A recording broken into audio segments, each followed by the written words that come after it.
नमस्कार, राम राम। क्या हाल चाल आप सभी का। तो अपन आज 2016 वाला पेपर देखेंगे। इसमें 50 क्वेश्चन तो अपन लोगों ने कर लिए थे। अभी बाकी जो बचे 50 क्वेश्चन है वो और देख लेते हैं, ठीक है। आ जाओ फिर सारे। तो पहला क्वेश्चन देखिए।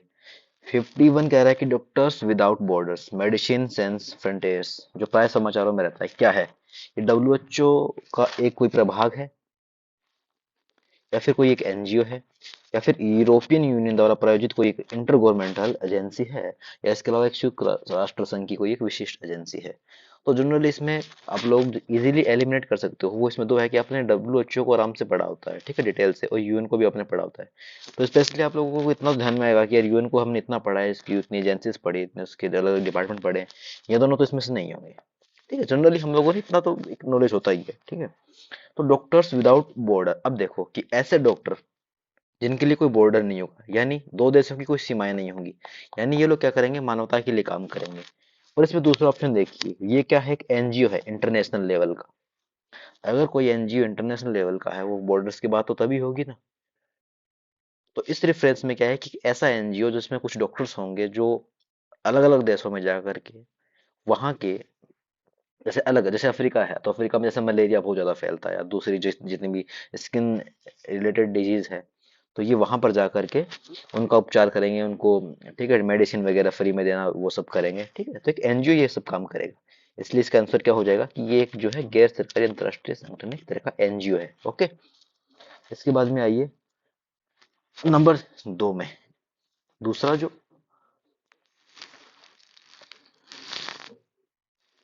अब इसमें दूसरा स्टेटमेंट 52 देखिए अभी। परितंत्र एवं विविधता का अर्थतंत्र, the economics of ecosystem and biodiversity, TEEB नामक पहल के संदर्भ में निम्नलिखित कथनों पर विचार कीजिए और देखिए कि इसमें कौन सा सही है, कौन सा इसमें गलत है, ठीक है। तो यह एक पहल है जिसकी मेजबानी यूएनईपी, आईएमएफ और वर्ल्ड इकोनॉमिक फोरम करता है। तो यहाँ पे सबसे पहले अब मैंने क्या कहा था, ऑर्गेनाइजेशन दिया गया है। जहाँ जहाँ कहीं भी आपको ऑर्गेनाइजेशन दिखे, आप उसको क्रॉस करो। जनरली यूपीएससी में एक ट्रेंड होता है कि वो जब भी ऑर्गेनाइजेशन देती है वो गलत जाता है। जब गलत जा रहा है, यूपीएससी एक ट्रेंड को फॉलो कर रही है, तो अब वहां पे मानो कि ठीक है, मुझे नहीं आता, मुझे नहीं पता, मुझे तुक्केबाजी करनी है, 50-50 में खेलना है, तो मैं डिसीजन पीवाईक्यू के बेस पर तो लूँ ना, अपने मन से तो ना लूँ। जिस तरह का पैटर्न यूपीएससी का एग्जामिनर फॉलो कर रहा है, उसी पैटर्न को मैं फॉलो करूँ। यहाँ पे पहला स्टेटमेंट मैं गलत मान रहा हूँ, तो इसमें ये दोनों गलत हो जाएंगे। अब तीसरा स्टेटमेंट यहाँ पे सही हो रहा है। यह एक ऐसा उपागम, यानी एक ऐसी अप्रोच प्रस्तुत करता है जो परितंत्रों और जैव विविधता के मूल्यों की पहचान, निदर्शन और अभिग्रहण में निर्णयकर्ताओं की सहायता कर सकता है, कैन, ठीक है। और ये क्या है कि the economics of ecosystem and biodiversity, जो एक ऐसी अप्रोच देगा जो परितंत्र और जैव विविधता के जो मूल्य है उनकी पहचान कर सकता है, दर्शन कर सकता है, और अभिग्रहण में निर्णयकर्ताओं की सहायता कर सकता है, जो अपने आप में एक पॉजिटिव स्टेटमेंट है, ऐसा कर सकता है। इस इकोनॉमिक्स की जो इकोसिस्टम और बायोडायवर्सिटी से संबंधित है, उसमें इसका एक पहलू ये भी तो हो सकता है, पॉजिटिव स्टेटमेंट है। और फिर ये यह एक विश्वव्यापी पहल है जो जैव विविधता के आर्थिक लाभों के प्रति ध्यान आकर्षित पर केंद्रित है, ठीक है। ये भी पॉजिटिव स्टेटमेंट है। जब दोनों ही पॉजिटिव स्टेटमेंट है, तो पहले भी सिखाया गया आपको कि इन दोनों को सही मारना है।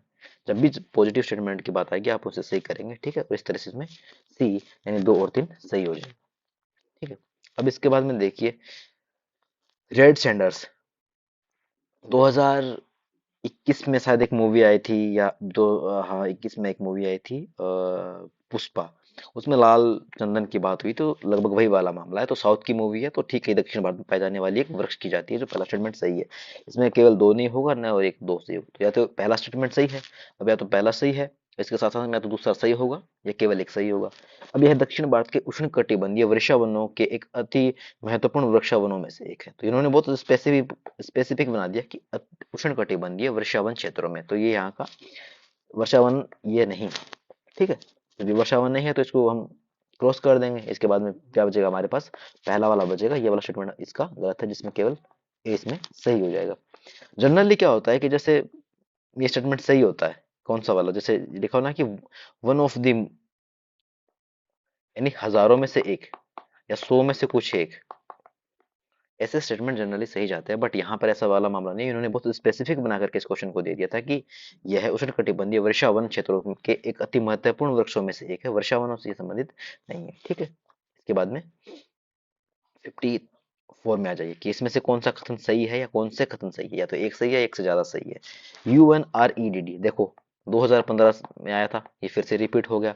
प्रोग्राम की समुचित अभिकल्पना और प्रभावी कार्यान्वयन महत्वपूर्ण रूप से योगदान दे सकते हैं किसमें, ठीक है। तो ये जो प्रोग्राम है ये किस किस में योगदान दे सकते हैं, जैव विविधता में, अपने आप में एक पॉजिटिव स्टेटमेंट है और सही भी है। UNRED इसी से तो जुड़ा हुआ है। इसके बाद में दूसरा देखिए वन्य परिस्थितिकी, जब पहला सही होगा तो क्या दूसरा सही नहीं होगा।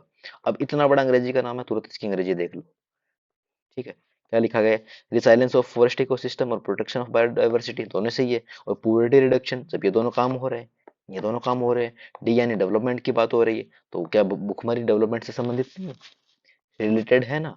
भुखमरी कम करोगे तभी तो विकास होगा। इसमें इसकी अगर फुल फॉर्म की मैं बात करूं तो यूनाइटेड नेशंस कोलैबोरेटिव प्रोग्राम, अब किसके रेफरेंस में, ऑन रिड्यूसिंग एमिशंस फ्रॉम किससे, डिफोरेस्ट्रेशन एंड फॉरेस्ट डिग्रेडेशन, ठीक है। क्या है इसका मतलब, अगर मैं इसकी हिंदी में बात करूं तो विकासशील जो देश होते हैं जितने भी, मतलब क्या होगा, निर्वनीकरण और वन निम्नीकरण से होने वाले उत्सर्जन में कटौती, ठीक है, उसमें कमी करना। उसमें अगर कमी करेंगे तो वो जैव विविधता का संरक्षण होगा, वन्य परिस्थिति की है उसमें भी समुत्थानशीलता होगी और गरीबी भी इससे कम होगी, ऑब्वियस सी बात है, नेचर से तो जुड़ा ही हुआ है इंसान। इसमें तीनों के तीनों ऑप्शन यहाँ पे सही हो जाएंगे, ठीक। अब इसके बाद में ये कि ग्रीन हाउस प्रोटोकॉल क्या है, एक ऐसा प्रोटोकॉल, जनरली जैसे प्रोटोकॉल क्या होता है, मुख्यमंत्री आया तो मुख्यमंत्री के आने का एक प्रोटोकॉल होता है, ठीक है, उनके तो ऊपर एक कार्यक्रम रहता है ना। प्रोटोकॉल तो बहुत इजी वर्ड आप लोगों के लिए। अब इसमें देखिए कि यह क्या, अब इसी पेपर में 3 बार विश्व बैंक आ चुका है, तो चौथा ऑप्शन देखिए, बार बार विश्व बैंक का, ऐसा भी तो सही नहीं होगा, फिर ये ऑर्गेनाइजेशन की बात कर रहा है, ठीक है। और ग्रीन हाउस प्रोटोकॉल जनरली हम क्या पढ़ेंगे, जब ये इन्वायरमेंट की बात हो रही है यहाँ पे तो यूएनईपी की बात हो सकती है, UNFCC की बात हो सकती है कि नहीं है, इन सब की बात हो सकती है। बट वाई वर्ल्ड बैंक की बात तो यहाँ पे होगी नहीं ना। ग्रीन हाउस गैस से वर्ल्ड बैंक का क्या काम, कोई काम नहीं है। डेवलपमेंट की बात आएगी, कोई निवेश की बात आएगी तब एक अलग बात है, अदरवाइज तो नहीं है, इसको गलत करो। ये 2022 इसने स्पेसिफिक ईयर दे दिया। ग्रीन हाउस गैस उत्सर्जन को एक विनिर्दिष्ट स्तर तक कम करने हेतु संयुक्त राष्ट्र संघ के सभी सदस्यों द्वारा, सभी ऑल द्वारा एक अंतर सरकारी इंटर गवर्नमेंटल, ठीक है। तो यूपीएससी क्या करती है जनरली, आपको जानबूझकर कैसे स्टेटमेंट देगी जिसमें लिखा होगा कि यह एक बाध्यकारी समझौता है, यह एक अबाध्यकारी समझौता है, यह एक गैर सरकारी, यह एक अंत सरकारी समझौता है, इस तरह के स्टेटमेंट देगी जो जनरली क्या होंगे, गलत होंगे। फिर देखिए अब इसमें 55 है ये वाला क्वेश्चन, तो इसमें देखिए ये पूछ रहा है कि प्रोटोकॉल, अब इसका दूसरा स्टेटमेंट क्या कह रहा है कि it is an initiative of United Nation to offer financial incentives. भाई जब खुद प्रोटोकॉल है तो वो फाइनेंशियल इंसेंटिव्स क्यों देगा, सोचने वाली बात है ना, वित्तीय प्रोत्साहन वो क्यों देगा। प्रोटोकॉल जनरली अगर आप इसको ऐसे समझो कि जैसे कि इस चीज का एक प्रोटोकॉल है, जैसे प्रधानमंत्री आएंगे तो उनका एक प्रोटोकॉल होगा कि जैसे उस राज्य का मुख्यमंत्री प्रधानमंत्री को वेलकम करने के लिए उस राज्य में जहाँ पे प्रधानमंत्री गए हैं वहां पे वो जाएंगे, बीमार हैं तो एक अलग बात है, अदरवाइज जाएंगे ना, वहाँ के राज्यपाल भी जाएंगे, ये एक प्रोटोकॉल है, ठीक है। वो ऐसा तो नहीं हुआ ना कि मुख्यमंत्री गया और प्रधानमंत्री ने वहीं पे कह दिया कि ठीक है मैं आपको 1,000 करोड़ रुपया देता हूँ, नहीं ना। बस वो एक सिस्टम होता है कि एक आदमी आ गया, आपने उनको रिसीव किया, मंच पे बैठेंगे तो 4 लोग बैठेंगे, इससे ज्यादा नहीं बैठेंगे, इतनी दूरी पे से इतनी दूरी पर लोग बैठेंगे, वो सब प्रोटोकॉल होता है।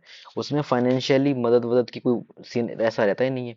जब प्रोटोकॉल की बात हो रही है तो फाइनेंशियल इंसेंटिव क्यों, वो मैंने फिर बोला है कि जब भी वित्तीय प्रोत्साहन की बात आएगी, जब भी किसी भी क्वेश्चन में वित्तीय प्रोत्साहन की बात आएगी, ये वाला वर्ड आपको दिखे, जनरली यूपीएससी में गलत जा रहा है, बार बार गलत जा रहा है, इसी पेपर में इसी क्वेश्चन पेपर में 2 बार गलत जा चुका है, तो ये गलत होगा, ठीक है। फिर क्या है ये ग्रीन हाउस गैस प्रोटोकॉल, क्या है, यह है सरकार और व्यवसाय को नेतृत्व देने वाले व्यक्तियों के लिए ग्रीन हाउस गैस उत्सर्जन को समझने और परिमाण निर्धारित करने और उनके मैनेजमेंट प्रबंधन हेतु एक अंतर्राष्ट्रीय लेखाकरण साधन है, ठीक है। कैसे मैनेज करना है उसको, कैसे उसके परिमाण निर्धारित करने, कैसे उसको समझना, उसका ये प्रोटोकॉल है, ओके। तो इसका ये ऑप्शन सही हो जाए। आपको जनरली ऐसे क्वेश्चन में क्या करना है कि अब ग्रीन हाउस गैस प्रोटोकॉल क्या है, तो आपको बहुत वेल डिफाइंड ऑप्शन मिलेगा यूपीएससी के जितने भी क्वेश्चन पेपर मिलेंगे जीएस में, ऐसे जितने भी डेफिनेशन बेस्ड जितने भी क्वेश्चन आते हैं वहां पर आपको वेल डिफाइंड ऑप्शन मिलेगा, आपको हमेशा उसी के साथ जाना है, बेझिझक जाना है। वित्तीय स्थिरता और विकास परिषद के संबंध में निम्नलिखित कथनों पर विचार करो। पहला है कि यह नीति आयोग का एक अंग है, ऑर्गेनाइजेशन आ गया, इसको गलत करना है। और मैं फिर कह रहा हूँ कि आपको 2015-16 के जब से नीति आयोग बना, 2016 के बाद में से लेकर के और आगे तक, जब भी ऐसा कोई ऑप्शन आएगा उसमें लिखा हो कि ये नीति आयोग का एक अंग है, ये है वो है, इस तरह से दो तीन ऑप्शन आपको दिए होंगे, वहां पर जनरली इस तरह के ऑप्शन गलत जाएंगे। बार बार यूपीएससी इस तरह के ऑप्शन गलत बना रही है, तो जब तक आपको स्पेसिफिक नहीं पता हो कि इसका यही होगा, उस सिचुएशन में आप लोगों को क्या करना है, आपको इसे गलत करना ही करना है, ठीक है। ये गलत हो जाएगा तो मतलब ये गलत है, ये गलत है। इस संघ का वित्त मंत्री इसका प्रमुख होता है। फाइनेंशियल की कुछ बात हो रही है, डेवलपमेंट काउंसिल की कुछ बात आ रही है, तो वो तो obvious सी बात है ना कि जनरल स्टेटमेंट वित्त मंत्री इसका प्रमुख होगा। और ये अर्थव्यवस्था के समष्टि सहविवेक माइक्रो प्रूडेंशियल की मॉनिटरिंग करता है, जो अपने आप में एक पॉजिटिव स्टेटमेंट है, ठीक है। इस तरह की कोई काउंसिल है, काउंसिल जनरली क्या करती है, मॉनिटरिंग करती है क्या, बिल्कुल करती है। तो इसमें क्या होगा, 2 और 3 आपका सही हो जाएगा।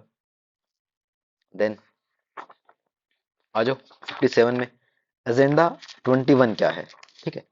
तो एजेंडा 21 क्या है कि ये 1992 में आया था, ठीक है।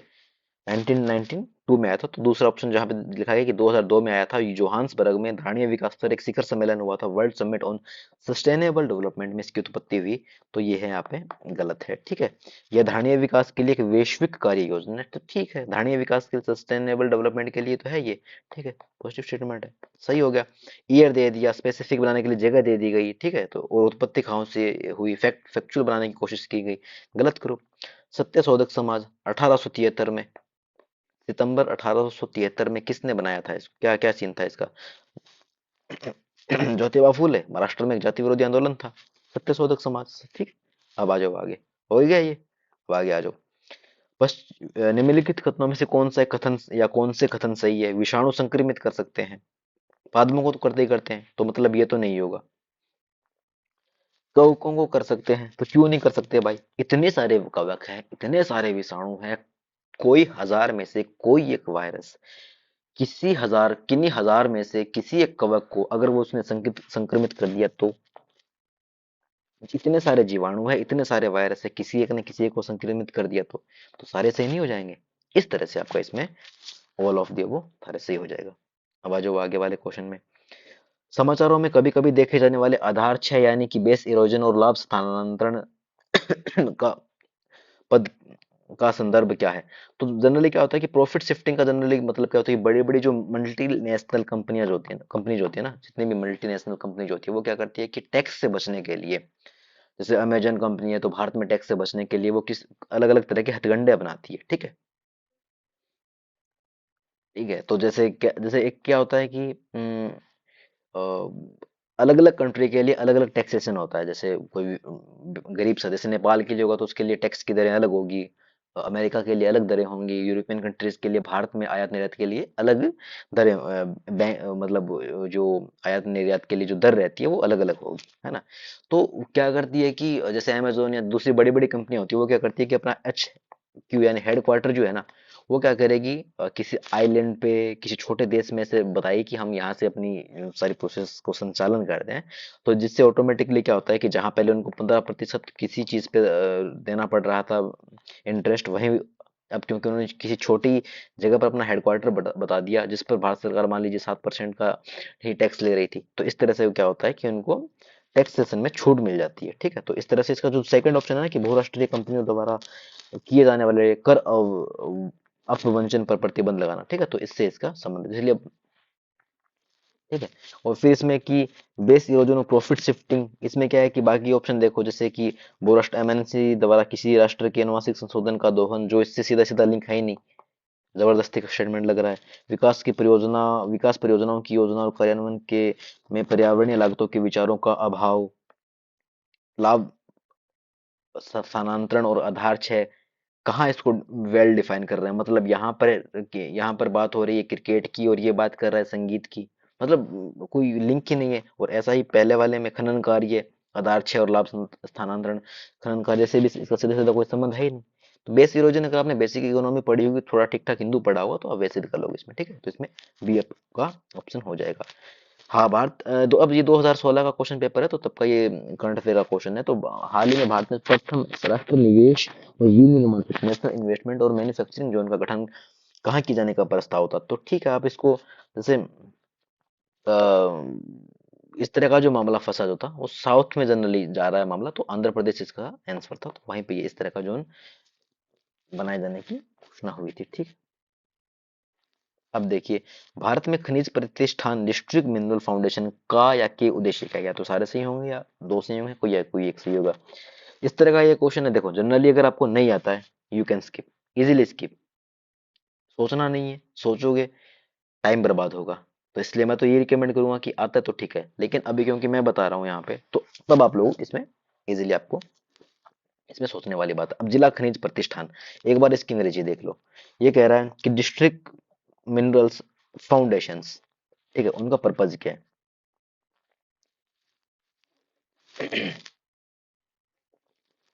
अब देखो कि राज्य सरकारों को खनिज खोज के लिए लाइसेंस निर्गत करने के लिए अधिकृत करना। हम जानते हैं कि सेंट्रल गवर्नमेंट में एक खनिज या खान मंत्री होता है, सेंट्रल गवर्नमेंट में, और स्टेट में भी एक खनिज या खान मंत्री होता है। ठीक है, इसका मतलब क्या होगा कि मामला इसमें कुछ कुछ बड़ा है। तो बहुत ऑब्वियस सी बात है ना कि जब सेंटर के हाथ में है, स्टेट के हाथ में है, तो जिला जो है उसकी तो क्या ही औकात होगी ना इसके सामने। लाइसेंस प्रदान करने का काम है वो जनरली आपने देखा है जिले के लेवल पे छोड़ दिया जाए। मान लीजिए यहाँ पे यूरेनियम मिल गया यार, प्लूटोनियम मिल गया, इतनी सेंसिटिव, इस तरह के रेडियो एक्टिव वाले जो धातु है वो मिल रही है, उसके लिए लाइसेंस अलॉट करने का काम, ठीक है, या फिर लाइसेंस ऑथोराइज करने का काम, लाइसेंस इशू करने का काम, क्या ये वाली अथॉरिटी, ये वाला प्रतिष्ठान करेगा? नहीं ना। वो तो स्टेट का और सेंटर का काम होगा ना। जिले का क्या काम होगा उसमें भाई? इतने सेंसिटिव अगर यहाँ पे इस तरह मान लीजिए यूरेनियम मिल रहा है, यूरेनियम इतना सेंसिटिव है, स्टेट से थोड़ी ना पूछेगी राज्य सरकार और केंद्र सरकार, नहीं पूछेगी, वो भाव ही नहीं देगी, मतलब ही नहीं होने।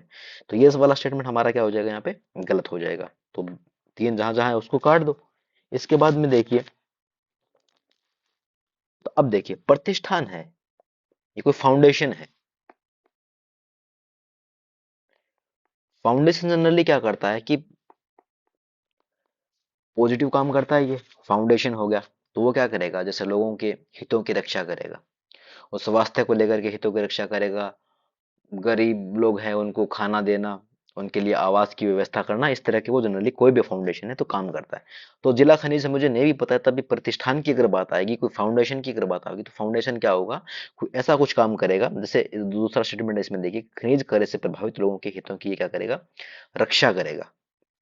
ठीक है, फाउंडेशन जनरली क्यों बनाए जाते हैं? लोगों के हितों की रक्षा के लिए ही तो बनाए जाते हैं, अलग अलग फील्ड में। जैसे क्या बोलते हैं, जैसे इसका वृद्धा आश्रम हो गया, सड़कों पे रहने वाले जो रात में जो रैन बसेरे लोग हो गए, वो हो गए, ठीक है, उनको खाना देना, सर्दी वगैरह में उनको कंबल वगैरह बांटना, इसलिए तो फाउंडेशन बनते हैं, लोगों के हितों की रक्षा के लिए। तो प्रतिष्ठान के रेफरेंस में सीधा सीधा ये वाला जो सेकंड स्टेटमेंट है वो लिंक हो रहा है। ठीक है, इसका मतलब ये सही है। और खनिज संपन्न जिलों में, वाई खनिज संपन्न जिले, किसी जिले में खनिज कम है, संपन्न का मतलब ये होगा ना कि वो रिच है। एक जिला, इसमें लिखा भी गया होगा ना कि मिनरल रिच डिस्ट्रिक्ट्स, इसका मतलब ये होगा कि एक जिला जिसमें अच्छी खासी मात्रा में क्या है कि मिनरल्स मिलते हैं, दूसरा जिला ऐसा है कि जिसमें अच्छी खासी मात्रा में बहुत कम है बट है खनिज। तो वहां पे क्या ये इसको प्रोत्साहित नहीं करेगा क्या? अगर जिला खनिज प्रतिष्ठान है, मतलब वो क्या करेगा कि जहाँ पे अच्छी खासी मात्रा में खनिज मिला हुआ है, वहीं के लोगों को क्या करेगा, खनिज खोज संबंधी क्रियाकलापों के लिए प्रोत्साहित करेगा। जिसमें थोड़ा कम मिल रहा है, मतलब मान लीजिए कहीं पे 50% खनिज मिल रहा है, कहीं पे सिर्फ 10% मिल रहा है, तो क्या 10% की कोई वैल्यू नहीं होगी क्या? वैल्यू तो इसकी भी बराबर ही होगा ना, खनिज तो खनिज होता है ना। तो वाई मिनरल रिच डिस्ट्रिक्ट, सभी में होगा ना, सभी के लिए तो खनिज होगा। तो ये वाला स्टेटमेंट आपका गलत हो जाएगा और केवल दो इसमें सही हो जाएगा। ठीक है, इस तरह का क्वेश्चन अगर नहीं भी आता है तब भी आप इसको इजीली छोड़ सकते हो। मैं ये वाला क्वेश्चन आपको फिर से एक बार से रिपीट कर देता हूँ। ये कह रहा है कि भारत में जिला खनिज प्रतिष्ठान डिस्ट्रिक्ट मिनरल फाउंडेशन का उद्देश्य क्या है? फाउंडेशन लिखा है, जनरली क्या करता है, लोगों की भलाई के लिए काम करता है, यानी पॉजिटिव कुछ तगड़ा ही काम करेगा, कि जिससे आम आदमी के अधिकार, मतलब जो उनकी बेसिक नेसेसिटी जो है, उनकी आवश्यकताओं की पूर्ति होती रहे। अब इसका तीसरा स्टेटमेंट देखो, ये कह रहा है कि लाइसेंस इशू करता है किसके लिए, खनिज खोज के लिए।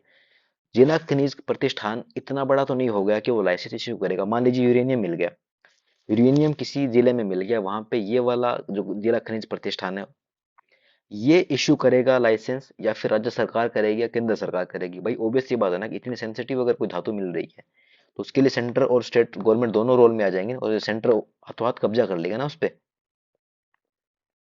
तो जिले की तो कोई औकात ही नहीं है इसमें, ये वाला गलत हो जाएगा, क्यों लाइसेंस इशू करेगा, ये कर ही नहीं सकता।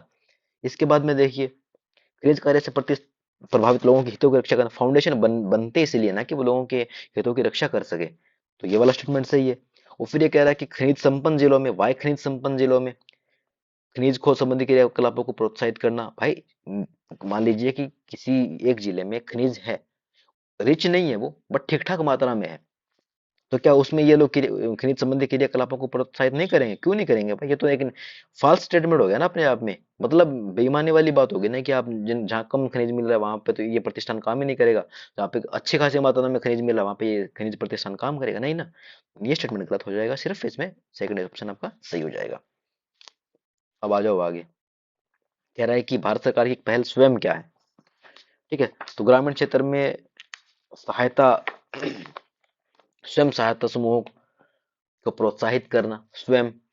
ठीक है, तो ये क्या है, जो मिनिस्ट्री उसमें 2016 में ministry of human resources and development यानी कि शिक्षा विभाग उसको बोलते हैं, तो ये था, तो उस समय यही काम करता था, अब तो शिक्षा मंत्रालय हो गया है। तो ये वाला सीन क्या है, तो स्वयं क्या करता है, इसका लक्ष्य क्या है?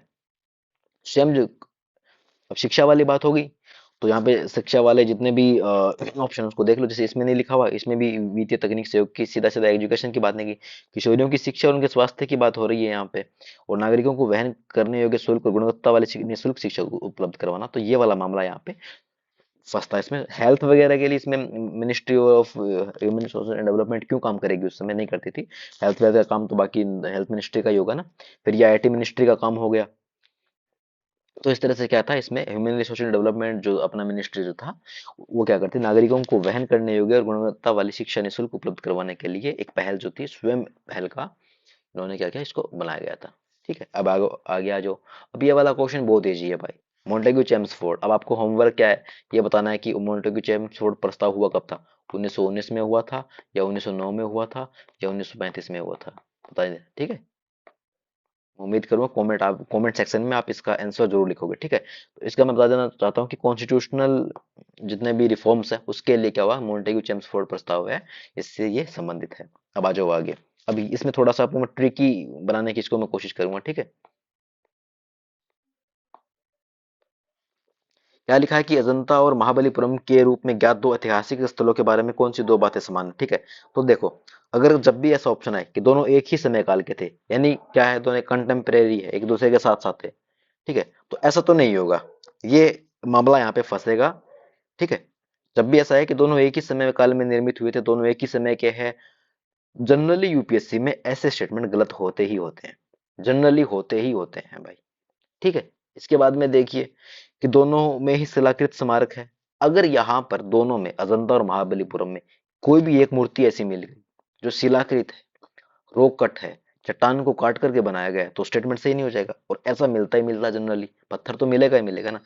3 नंबर आपका सही हो जाएगा, जिसमें ये नहीं है, 1 नंबर गलत है, 1 नंबर गलत है आपका, और ये इनमें से कोई भी सही नहीं, ये तो हो नहीं सकता क्योंकि मैंने इसको सही किया है। अब बचा आपका केवल 3। अगर आपको 2 नंबर नहीं भी आ रहा तब भी आपका ऑप्शन यहाँ पे क्या हो जाएगा, बी सही हो जाएगा। क्या हो जाएगा, बी ऑप्शन यहाँ पे सही हो जाएगा। दोनों एक ही धार्मिक संप्रदाय से संबंधित है, जो कि नहीं है। अब काम क्या है आपका, कि अजंता की गुफाएं किससे संबंधित थी, और महाबलीपुरम जो है वो कौन से धार्मिक संप्रदाय से था? दोनों हिंदू हिंदू से थे, बौद्ध हिंदू से थे, बौद्ध जैन से थे, या जैन हिंदू से थे? ठीक है, ये होमवर्क है, छोटा सा होमवर्क है, कुछ नहीं है। अजंता की गुफाएं, अजंता में जितने भी जो भी शिलाकृत स्मारक वगैरह हैं उसके बारे में आप जैसे ही देखोगे आपको तुरंत इसका आंसर मिल जाएगा, और कमेंट सेक्शन में लिख भी देना। ठीक है, इसका आंसर तब खुद से नहीं बताऊंगा जब तक आप करोगे नहीं, जूम में आपको इसका आंसर बताऊंगा। अब कह रहा है कि कभी कभी समाचारों में रहने आने वाले बिटकॉइंस, अब ये 2016 का पेपर है, याद रखना आप, और 2016 में बिटकॉइंस की बात हो रही, किस संदर्भ में बात करनी है। पहला ऑप्शन देखिए कि बिटकॉइंस की खोज खबर देशों में केंद्रीय बैंकों द्वारा रखी जाती है। 2016 में क्या होता था कि सेंट्रल बैंक का ऐसा कोई रोल नहीं होता था बिटकॉइंस में, जैसे भारत में आरबीआई। तो 2016 तक आरबीआई का बिटकॉइंस पर कोई भी कंट्रोल नहीं होता था, ये तो अभी बाद में आया है, निर्मला सीतारमण जी यहाँ पे एक नया बिल लेकर के आई क्रिप्टो करेंसीज के लिए। ठीक है, तो ये स्टेटमेंट यहाँ पे गलत होगा। 2016 के हिसाब से बता रहा हूँ मैं ये। बिटकॉइंस के पते वाला अब तो ठीक है, अब तो पूरा अंडर कंट्रोल में ये वाला मामला बिटकॉइंस वाला, ठीक है, पहले नहीं था, मतलब क्रिप्टो करेंसी वाला। ठीक है, बिटकॉइंस के पते वाला कोई भी व्यक्ति बिटकॉइन के पते वाले किसी अन्य व्यक्ति को बिटकॉइंस भेज सकता है, बिल्कुल भेज सकता है, उससे प्राप्त कर सकता है, बिल्कुल प्राप्त कर सकता है, बिल्कुल स्टेटमेंट बिल्कुल सही है यहाँ पे। और ऑनलाइन अदायगी दोनों तरफ में से किसी भी तरफ की पहचान जाने वाली बिना की जा सकती, मतलब इसमें क्या हुआ कि दोनों को बिना दोनों एक दूसरे को जाने पेमेंट कर सकते हैं दूसरे को, ठीक है। और ऐसा ही तो हो रहा था। मान लीजिए हथियार खरीदना है मुझे ए से, मैं बी हूं, तो मुझे ए से हथियार खरीदना है, तो ये पूरा मामला वर्चुअली चलता था और इसमें अभी भी चलता है कि ये बी क्या करेगा, इसके पास एक कोड होगा, वो जनरेट इसके पास हो जाएगा, ये इसको मान लीजिए कुछ हथियार है वो इसको इश्यू करवा देगा जिस भी एड्रेस पे उसको भेजना होगा, कब, जब ये इसको पेमेंट कर देगा, यानी बी ए को पेमेंट कर देगा, तो ये यहाँ से अपने हथियार इशू कर देगा। सब डार्क वेब की तरह था ये कि कौन सामने वाला कौन है ये नहीं पता होता था, इधर वाला कौन है ये नहीं पता होता था, कोई भी रिकॉग्निशन नहीं था, कोई भी मतलब पहचान नहीं थी। ठीक है, वो अब भी नहीं है, अब भी नहीं है, वो तो डार्क, जैसे डार्क वेब है तो नहीं है, लोग ऑनलाइन सुपारी देते हैं, तो वो ठीक है, वो उसमें नहीं होता, एक दूसरे की पहचान जाहिर ही नहीं होती है। तो ये थोड़ा सा मामला खतरनाक हो जाता है, क्योंकि फिर मानव सभ्यता के लिए मामला गड़बड़ हो जाता है ना। अब देखिए कि न्यू डेवलपमेंट की स्थापना एपीईसी के थ्रू की गई थी, नहीं भाई, क्या काम है फिर एससीओ का, एससीओ क्यों है दुनिया में, एससीओ की थ्रू हुई थी ना। और फिर यहाँ पे किसी ऑर्गेनाइजेशन की बात कर रहा है, गलत हो जाएगा। इसका हेडक्वार्टर की बात कर रहा है संघाई में, बिल्कुल सही बात है, केवल दो ही हो जाएगा। आपको मैं बताता हूँ, जनरली अगर हेडक्वार्टर की अगर बात आएगी ना, आप हमेशा उसको पॉजिटिव मान के चलना। यूपीएससी जनरली हेडक्वार्टर को सही करती है, ठीक है, तो पॉजिटिव मान के चलना। गाडगिल समिति के बारे में अगर आपको नहीं पता है तो मैं बता देना चाहता हूँ कि ये क्या था, पश्चिमी घाटों के संरक्षण के लिए गाडगिल समिति आई थी, ठीक है। और कस्तूरी रंगन समिति भी किससे संबंधित है, पश्चिमी घाट जो है उनके संरक्षण से संबंधित है, protection of western Ghats, okay. इसके बाद में आ जाओ, आप स्किप कर सकते हो इसको, आपको कोई जरूरी नहीं है इस क्वेश्चन को करने के लिए, आप बिल्कुल स्किप कर सकते हो, ठीक है, नहीं आता स्किप करो। मैं अगर इसको स्किप कर भी दूंगा तो मुझे कोई दिक्कत ही नहीं है, मैं यहाँ पे आपको ये वाला क्वेश्चन नहीं बताऊंगा, क्योंकि ये बहुत डीप होगा। आप ये जानते हो कि ठीक है, इंडियन रिफॉर्म एसोसिएशन जो है वो केशव चंद्र सेन ने बनाई थी, बिल्कुल सही बात है, इन्होंने बनाई थी, तो जिसमें तीन नहीं है, अब तीन तो सब में है, तो कितना एलिमिनेट करोगे, नहीं कर पाओगे ना। और आप इसके ऊपर अटक अटक के रह गए, आपको ईयर नहीं मालूम होगा भाई। आप टेबरनेकेल ऑफ न्यू डिस्पेंसन या फिर कोलकाता यूनिटेरियन कमेटी, अगर आपको पता है तो करो, नहीं पता है तो कुछ क्वेश्चन स्किप करने के लिए होते हैं, आपको 100 में से 100 नहीं करने भाई, आपको 90 से ज्यादा करने, आपको कम से कम 90 करने, पर आपको 100 भी नहीं करने, ये आपको ध्यान में रखना है, ठीक है। नहीं आते छोड़ दो, कोई मतलब नहीं है जानने का उसमें, ठीक है। अब आगे बढ़ो, छोड़ो उसको, कोई लोड नहीं लेनी उसकी बिना बात के, नहीं आता तो नहीं आता भाई, ठीक है, मुझे नहीं चाहिए। अब देखिए कि निम्नलिखित में से कौन सा है वो खाड़ी सहयोग परिषद, गल्फ कोऑपरेशन काउंसिल का सदस्य नहीं है, तो ठीक है, ईरान इसमें, ओबियस सी बात ना, इसका अलग ही चौंसले चलते रहते हैं। सऊदी अरब, ओमान और कुवैत तीनों साथ में रहते हैं, ईरान इनके साथ में नहीं है, और फिर जहां सऊदी अरब होगा वहां पे ईरान नहीं होगा, नहीं होंगे साथ में ये। तो सऊदी अरब, ओमान और कुवैत जो है इसमें सदस्य हैं किसी गल्फ कोऑपरेशन काउंसिल के, और क्योंकि मामला फिर वही समुद्र के पास वाला मामला है, और जहां ओमान होगा वहां पे तो कुवैत होगा ही होगा भाई, पास पास वाले, और ओमान जहां होगा फिर वहां पे सऊदी अरब होगा, ठीक है, तो तीनों होंगे, ईरान आपका इसमें नहीं होगा। फिर देखिए कि भारत सरकार की जो संप्रभु स्वर्ण बॉन्ड योजना, स्वर्ण गोल्ड बॉन्ड स्कीम एवं स्वर्ण मुद्रीकरण योजना, गोल्ड मोनेटाइजेशन स्कीम का उद्देश्य या क्या की उद्देश्य क्या है, तो भारतीय गृहस्थों के पास निष्क्रिय पड़े सोने को अर्थव्यवस्था में लाना, बहुत ही पॉजिटिव स्टेटमेंट है भाई। लोगों के घरों में पड़ा हुआ सोना क्या काम कर रहा है वो, सरकार के पास आएगा, सरकार के पास पड़ा रहेगा, सरकार उसको अपने हिसाब से काम में ले लेगी, आपको जब जरूरत पड़ेगी आप उस जितना सोना चाहिएगा आप अपने बैंक से निकलवा लो, सिंपल है ना। बट सरकार के पास अगर पैसा रहेगा तो सरकार उसको अपने हिसाब से करेगी, अर्थव्यवस्था में वो सारा सोना जो है उससे संबंधित, वो खुद सोना खुद या उससे संबंधित पैसा है वो अर्थव्यवस्था में आएगा, तो उससे इंडिया की इकोनॉमी, जीडीपी तो मजबूत होगी, ठीक है, पॉजिटिव स्टेटमेंट है, जिसमें एक नहीं है उसको काट दो, ये काट दिया। अब इसके बाद में देखिए कि स्वर्ण एवं आभूषण के क्षेत्र में एफडीआई को प्रोत्साहन, क्यों भाई, डिफेंस में चलता है ये मामला, स्वर्ण और आभूषण के क्षेत्र में एफडीआई का क्या मतलब है, नहीं होगा ना। एफडीआई जनरली किसके लिए होता है, एफडीआई जनरली होता है हैवी इंफ्रास्ट्रक्चर के लिए। गोल्ड को लेने के लिए कौन सा इंफ्रास्ट्रक्चर चाहिएगा, एक मेरे पास 1 किलो सोना है, मैं जाऊंगा बैंक में जमा करवाऊंगा, सिंपल सी बात है ना, 1 घंटे का काम नहीं है जाने आने में, सिंपल। और फिर तीसरा स्टेटमेंट देखिए कि स्वर्ण आयात पर भारत की निर्भरता में कमी लाना। अभी भारत लोगों से भाई, जब भारत के पास खुद सोना पड़ा है, भारत के पास जब सोना पड़ा है, तो भारत दूसरे देशों से क्यों सोना खरीदे? ये तो मूर्खता होगी ना। ये तो बहुत पॉजिटिव स्टेटमेंट हो गया ना कि हाँ बेटी, निर्भरता कम करनी है किसकी? सोने के आयात की। इसलिए कैसे कम होगी? देश के लोगों के पास जो सोना पड़ा है उसको बैंकों में जमा करवाओ, उसको काम में लो, आयात निर्भरता खुद ही कम हो जाए। क्योंकि भारत में सोने को लेकर के हम आम आदमियों में इतना क्रेज है, इतना क्रेज है, मैं क्या ही बताऊं। 20 लाख की अगर शादी हो रही है कहीं पे, एक शादी में 20 लाख रुपए लगाए, 15 लाख रुपए कम से कम सोने पे लगते हैं, ज्वेलरी पे लगता है। कम से कम 15 लाख रुपए ज्वेलरी पे लगता है भाई। सोच के देखिए, 5 लाख बाकी सब, 15 लाख सिर्फ ज्वेलरी में। तो इम्पोर्टेंस है इंडिया में। और वो सारा का सारा सोना घरों में पड़ा रहता है, उसको बाहर निकालो। वो बाहर निकलेगा तो उससे इंडिया की इकोनॉमी ही मजबूत होगी। तो इसमें एक और 3 आपका सही हो जाएगा, बी आपका गलत है, 3 नंबर आपका सही हो जाएगा। कभी कभी समाचारों में आने वाला belt and road initiative, BRI, ठीक है, किससे संबंधित है? वो तो ऑब्वियस सी बात है, चाइना से संबंधित है ये वाला तो, ठीक है। रोड रोड बना रहा है वो, भारत के पड़ोसी देशों को जोड़ रहा है। तो भारतीय मुद्रा योजना का लक्ष्य क्या है? तो वेरी वेरी इजी स्टेटमेंट, देखो, नई योजना आई है, भारतीय मुद्रा योजना नई योजना है, ठीक है। तो आपको कुछ नया वाला मामला लगेगा ना यहाँ पे, कुछ नया सा मामला, ठीक है। तो जैसे फंसेगा कहाँ मामला? अब देखिए, इसको करने की कोशिश करते हैं। 73 की मुद्रा योजना क्या है आखिर, ठीक है। तो देखिए कि निर्धन कृषकों को विशेष फसलों की कृषि के लिए ऋण उपलब्ध करवाना। ये तो हो ही रहा है ना ऑलरेडी, सरकार लोन तो दे रही है ना किसानों को, ऑलरेडी दे रही है। वो वृद्ध और निसहाय लोगों को पेंशन देना, सरकार ऑलरेडी पैसा दे रही है, पेंशन तो ऑलरेडी चल ही रही है, ठीक है। और कौशल विकास और रोजगार सृजन में लगे जितने भी एनजीओ का फंडिंग करना। आपने कभी सुना है कि फलाना फलाना एनजीओ को भारत सरकार या राज्य सरकार फंड दे रही है? कभी नहीं देती, कभी भी नहीं देती। ये अपना चंदा वंदा इकट्ठा करके या इस किसी भी तरह से, या फिर जैसे लोगों को एक एनजीओ बनाया, जैसे सिलाई मशीन वाला एनजीओ कुछ बना लिया, वहां पे ये कपड़ा वपड़ा सिलेंगे बेचेंगे, उससे पैसा आएगा, उससे सब करेंगे, सरकार कभी नहीं देती पैसा।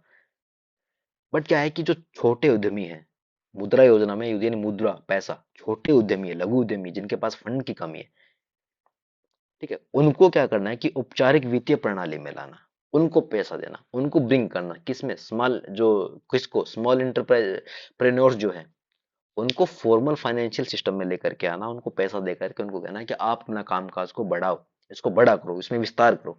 इस तरह से आपका आंसर जो ए है वो आपका यहाँ पे सही हो जाएगा। देन 74 को देखिए कि इनमें से कौन से है जिसमें सेल गैस के संसाधन पाए जाते हैं, ठीक है। अब देखिए इसको, आपको नहीं आ रहा, नहीं आ रहा, तो आप सोच के देखिए कि केम्बे बेसिन आपको नहीं पता, कावेरी का थोड़ा थोड़ा पता होगा कि साउथ में है, ठीक है, कृष्णा गोदावरी ठीक है साउथ में है, ठीक है, इतना पता है आपको। सेल गैस के संसाधन किस में पाए जाते हैं? मान लीजिए कि यहाँ पर पूरी तो खोज नहीं होगी ना। अब कृष्णा गोदावरी बेसिन इतना बड़ा है, कावेरी बेसिन इतना बड़ा है, केम्बे बेसिन इतना बड़ा है, खोज चलती रहती है। हमने एक एक जमीन तो एक एक इंच तो नहीं खोदी होती है। कहीं भी, किसी भी जगह, किसी भी बेसिन में 1% भी संभावना हुई सेल गेंस की, ठीक है, अगर इसकी 1% भी संभावना हुई, तो क्या ये सारे स्टेटमेंट सही नहीं हो जाएंगे? ऑटोमेटिकली सही हो जाएंगे ना। मुझे नहीं आ रहा, बट मेरा कॉमन सेंस क्या कह रहा है कि भाई अगर यहाँ पर ऐसी संभावना बन रही है कि किसी कहीं भी 1% भी अगर ऐसा मामला फंसा, तो मैं सभी को सही कर दूंगा ना। जैसे ही मैं सभी को सही करूंगा, मेरा स्टेटमेंट ऑटोमेटिकली इजीली सही नहीं हो जाएगा? ऐसा ही तो सही करना है। आपके सामने है क्वेश्चन, आपके सामने है आंसर, आपको डेयरिंग के साथ, कॉन्फिडेंस के साथ आगे बढ़ना है, तो अपना आंसर लगाना और इजीली उसमें क्वेश्चन क्या हो जाएगा आपका, सही हो जाएगा। ग्लोबल फाइनेंशियल स्टेबिलिटी रिपोर्ट, इस तरह की रिपोर्ट जब भी सामने आएगी, stability, global financial stability report, very famous report है, बहुत ही फेमस रिपोर्ट है, बहुत ही इंपॉर्टेंट रिपोर्ट है। आईएमएफ इसको क्या करता है? जारी करता है। आईएमएफ इसको जारी करता है। बताने वाली चीज नहीं है क्योंकि बार बार वही चीजें रिपीट होती है, ठीक है। तो आपने इसको ध्यान में रखना है। अब आगे आ जाओ 76 में, अटल पेंशन योजना के बारे में क्वेश्चन पूछा गया है। क्या कह रहा है? अटल पेंशन योजना के संबंध में निम्नलिखित कथनों में से कौन सा कथन सही है? यह एक न्यूनतम गारंटित, ठीक है, यह एक न्यूनतम गारंटीड पेंशन योजना है जो मुख्य रूप से असंगठित क्षेत्र के मजदूरों को लक्ष्य करती है, ठीक है। अटल पेंशन का योजना ये था कि अनऑर्गेनाइज सेक्टर में जो मजदूर है उनको फायदा पहुंचाना, तो ठीक है, एक पॉजिटिव स्टेटमेंट, इसको सही करो। परिवार का केवल एक ही व्यक्ति, क्यों भाई? पहले तो लिख दिया यहाँ पे ओनली, जो कि ऑटोमेटिकली एक तरह से अपन गलत मानते हैं इसको। फिर पढ़ो कि only one member of a family can join the scheme, why one member bro? अगर किसी परिवार में दो सदस्य हैं इस योग्य है, वो हर एक क्राइटेरिया को वो पूरा कर रहे हैं, तो उनको भी पेंशन मिलेगी ना। जैसे आप इसको ऐसे मानो कि एक मेल है और एक फीमेल है, ये टीचर है, ये भी टीचर है, 60 साल की उम्र होगी, ये दोनों रिटायर हो गए, तो क्या इनको पेंशन नहीं मिलेगी? क्या फीमेल को भी पेंशन नहीं मिलेगी? ऐसा तो नहीं होगा ना कि किसी एक को पेंशन मिलेगी, भाई आप रिटायर हो गए तो नहीं, किसी एक को पेंशन मिलेगी, दोनों को नहीं देंगे। ऐसा नहीं होता ना। पेंशन तो जो इलिजिबल है उसको मिलेगी मिलेगी ना, उसको तो मिलेगी। और फिर ये है तीसरा कि अभी जाता है सब्सक्राइबर की जो जिसने इस योजना का जो फायदा उठा रहा है, के मरने के बाद जीवन साथी को आजीवन पेंशन की समान राशि गारंटी रहती है। बिल्कुल सही बात है, वेरी पॉजिटिव स्टेटमेंट। इसलिए तो ये पेट्रोल पेंशन योजना बनाई गई है। तो इस तरह से इसमें क्या होगा, एक और तीन आपका सही हो जाएगा। ओके, अब आ जाओ। Regional comprehensive economic partnership. अब देखो रीजनल यानी क्षेत्रीय। अब जैसे भारत है, ये मैं इंडिया मान लेता हूँ, ठीक है। भारत का क्षेत्रीय जो क्षेत्रीय क्षेत्र, रीजनल रीजन क्या होगा? आसपास का तो एरिया ही होगा ना, ये वाला एरिया। जैसे नेपाल, चाइना, पाकिस्तान, अफगानिस्तान, श्रीलंका, बांग्लादेश, म्यांमार, या आसपास के छोटे मोटे दूसरे छोटे मोटे देश, ये तो होगा ना क्षेत्रीय क्षेत्र, आसपास का भाग। G20, इसमें रीजनल तो नहीं है ना, दुनिया भर के देश इसमें फैले हुए हैं, ये तो नहीं होगा रीजनल से रिलेटेड इस वर्ड से। मुझे बाकी से नहीं मतलब, मैंने पढ़ा कि रीजनल से रिलेटेड कुछ मामला फंस रहा है, ठीक है। अब देखिए सार्क। अब सार्क वाला मामला आपको फंसेगा कि यार सार्क में तो सारे रीजनल ही है, बट आप सोच के देखिए ना, सोच के देखिए कि क्या अभी एक्टिव है? नहीं ना, खत्म हो चुका है ना सार्क तो। सार्क पूरी तरह से खत्म हो चुका है। तो ऐसा कोई ऑर्गेनाइजेशन जो पूरी तरह से खत्म हो रहा है, जिसका कोई वैल्यू है नहीं, तो आप उसको फिर नेगेटिव मान के उसको छोड़ दो ना, छोड़ोगे उसको। अब एससीओ बचेगा और आसियान बचेगा, ठीक है। अब इसमें सोचने वाली बात है, तो वो तो obvious सी बात है ना कि आसियान जो होगा, हमारा तो उसी में फंसेगा, क्योंकि आसियान में जो 10 देश हैं, जितने भी आसियान में देश, वो सात सात के हैं, ठीक है।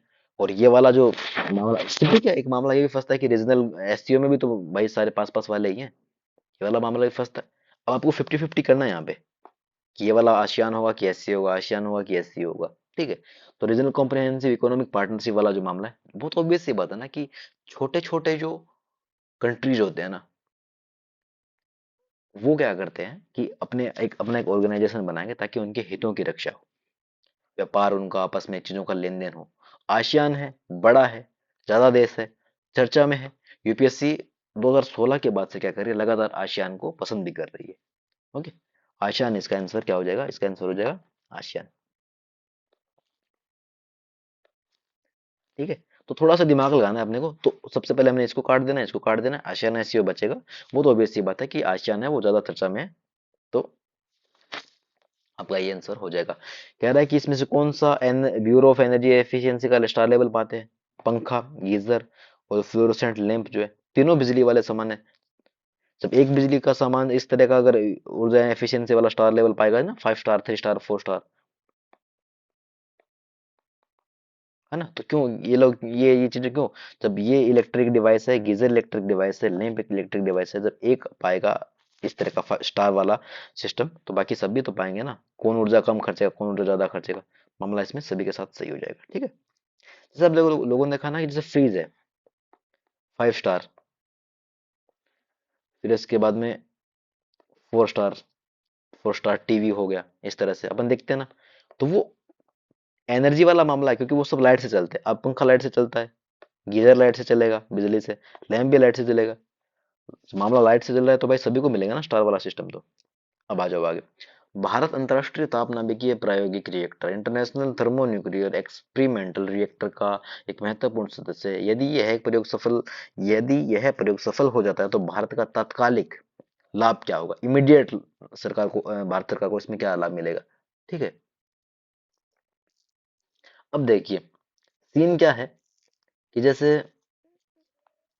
यह विद्युत उत्पादन के लिए यूरेनियम की जगह थोरियम प्रयुक्त कर सकता है, ये पूछ रहा है लाभ।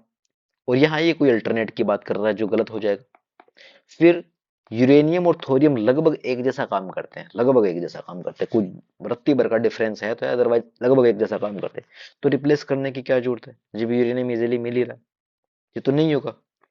यह पूरा मार्गदर्शन सैटेलाइट नेविगेशन में एक वैश्विक भूमिका प्राप्त कर सकता है। सोचने वाली बात है, थोड़ा सा सोच के देखो। रिएक्टर वेक्टर की बात हो रही है, कोई बिजली बनाने की बात हो, ऊर्जा उत्पादन की बात हो, ये कहाँ सैटेलाइट नेविगेशन की बात होगी यार? जानबूझ के बनाया गया स्टेटमेंट नहीं है। विद्युत उत्पादन में अपने विखंडन रिएक्टरों की दक्षता में तेजी से सुधार ला सकता है, एक लंबी प्रोसेस है। ठीक है। और ताप नाभिकीय जितने भी प्रायोगिक रिएक्टर जो होते हैं उनमें क्या होता है, फ्यूजन रिएक्टरों का निर्माण होता है। फ्यूजन प्रोसेस जो न्यूक्लियर फ्यूजन होता है उसके माध्यम से एनर्जी का प्रोडक्शन किया जाता है। तो क्या करेगा, तात्कालिक लाभ क्या हुआ कि यह उत्पादन विद्युत उत्पादन के लिए सलियन फ्यूजन रिएक्टरों का निर्माण यहाँ पे कर सकता है। ठीक है, इसका आंसर डी हो जाएगा। फिर मैंने आपको पहले भी बताया था कि जनरली आपको दो स्टेटमेंट एक जैसे मिलेंगे। जैसे इसमें देखो कि विद्युत उत्पादन में अपने विखंडन फ्यूजन रिएक्टरों की दक्षता में तेजी से सुधार ला सकता है, या फिर ये क्या करेगा सलियन तो विखंडन और सलियन दोनों एक एक तरह की डेफिनेशन है, इनमें बेसिक डिफरेंस साइंस वाले जैसे आपने पढ़ा हुआ तो उसमें जान जाओगे। विखंडन में चीजें टूटती है, जैसे कोई एक चीज है वो दो चीजों में टूट जाएंगी, फिर वो आगे दो चीजों में टूट जाएंगी। जबकि फ्यूजन में क्या होता है कि दो अलग अलग चीजें क्या करेंगे आपस में जुड़ करके कोई एक नई चीज बना देगी। ठीक है, ऐसे तो इस तरह से इसमें क्या होगा कि आपका डी आप में सही हो जाएगा। और इलेक्ट्रॉन की दक्षता में भाई ये क्या होता है कि एफिशिएंसी एक दिन का काम नहीं होता। एफिशिएंसी जब आप किसी चीज को यूज करोगे तो धीरे धीरे एक लंबे टाइम के बाद प्रोसेस होती है, साल, 1.5 साल, 2 साल, 4 साल, 5 साल उसमें समय लगता है, तब जाकर आप कह सकते हो कि हाँ अब हमारी एफिशिएंसी बेटर है, क्योंकि आप जब तक प्रयोग नहीं करोगे तब तक कोई बेटर रिजल्ट नहीं निकलने वाला ना। ठीक है। तो और फिर इसमें सीधा कह रहा है कि सलियन इलेक्ट्रो का निर्माण कर सकता है। हाँ तो ये इजी है, इलेक्ट्रो का निर्माण करना इजी है। उनकी एफिशिएंसी तो तब आएगी जब आप किसी चीज को प्रयोग में लेकर के आओगे। ठीक है। अब आ जाओ, अब ये वाला क्वेश्चन है, नहीं आता छोड़ सकते हो, आता है कर लो।